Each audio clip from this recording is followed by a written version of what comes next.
क्या इंडिया में आ रहा है रिसेशन? क्या पूरे मार्केट्स गिर जाएंगे और पूरी तरीके से Nifty, bank Nifty, fin Nifty सब खत्म हो जाएगा? जानेंगे इस पर्टिकुलर वीडियो में।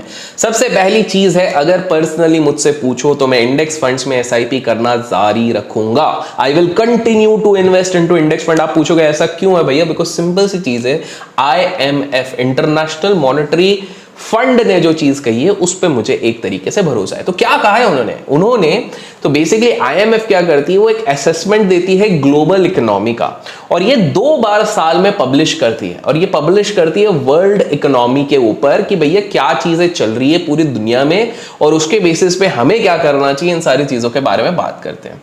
आप लोगों को बता दूं कि हाल फिलहाल में इनकी कुछ दिन पहले एक रिपोर्ट आई है जिसमें इन्होंने कहा है कि 2008 के बाद से मैक्सिमम नेशन जो पूरी दुनिया में है उनका ग्रोथ काफी ज्यादा स्लो हो चुका है, काफी धीमा हो चुका है, एंड ग्रोथ रेट काफी ज्यादा घट चुकी है। अगर मैं आपको थोड़ा एलैबोरेट करके परसेंटेज बेसिस पे ग्रोथ रेट बताऊं तो यूएसए 1.92% के CAGR पे ग्रो कर रही है, चाइना 3.87 के परसेंट पे कर रही है, Germany 1.39%, UK that is United kingdom ये कर रही है 6.31%, जापान तो 0.59% से कर रही है। इसका मतलब ग्लोबली ग्रोथ काफी ज्यादा स्लो है मेरे दोस्त। लेकिन आपको जान के हैरानी हो जाए कि जब इनने इंडिया के ऊपर देखा कि किस प्रकार से प्रोडक्शन हो रहा है, मैन्युफैक्चरिंग हो रही है, इकोनॉमिक पॉलिसीज आ रही है, तो उन्होंने कहा इंडिया तो अभी भी इतनी सारी प्रॉब्लम, इन्फ्लेशन, क्रूड ऑयल ऊपर होने के बाद भी, डॉलर इंडेक्स ऊपर होने के बाद भी 6.31% पे ग्रो कर रहा है। तो इससे पहला सवाल तो मेरे दिमाग में आता है, कमेंट्स में आप लोग बताओ कि आपको क्या लगता है इस ग्रोथ के हिसाब से आपका क्या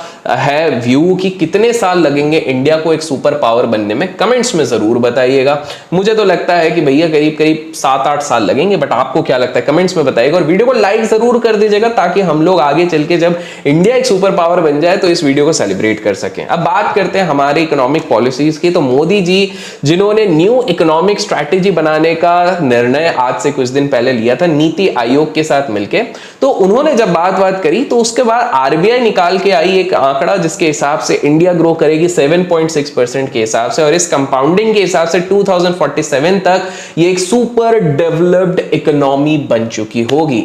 RBI का कहना है कि करंट मोमेंटम भी जो चल रहा है वो मोर देन इनफ है इंडिया को एक अलग लेवल पे ले जाने के लिए। उनका ये कहना है कि इंडिया में बहुत सारे मल्टीपल फैक्टर्स है, जैसे कि इंडिया का लेबर फोर्स 3.5% पर ईयर के हिसाब से ग्रो कर रहा है, और 3 प्रमुख रीजन जिसके कारण इंडिया अनस्टॉपेबल हो जाएगा वो है, पहला एफिशिएंट कैपिटल का एक्यूमुलेशन हो रहा है, दूसरा मैन पावर में वृद्धि हो रही है और साथ में विमेन काफी ज्यादा ज्वाइन कर रही हैं प्रोडक्टिव जॉब्स में, and finally increase in exports. और इन सभी रीजन के कारण दोस्त डरने की जरूरत नहीं है, इंडिया पे आप निवेश कर सकते हो। कुछ समझ में नहीं आया तो इंडेक्स पे निवेश करो। आपकी क्या व्यू है, क्या ओपिनियन है, कमेंट्स में जरूर बताइएगा। वीडियो इस तरह के पसंद आते हैं तो लाइक शेयर सब्सक्राइब करना ना भूलें। Till then keep learning, keep growing, keep investing and keep trading.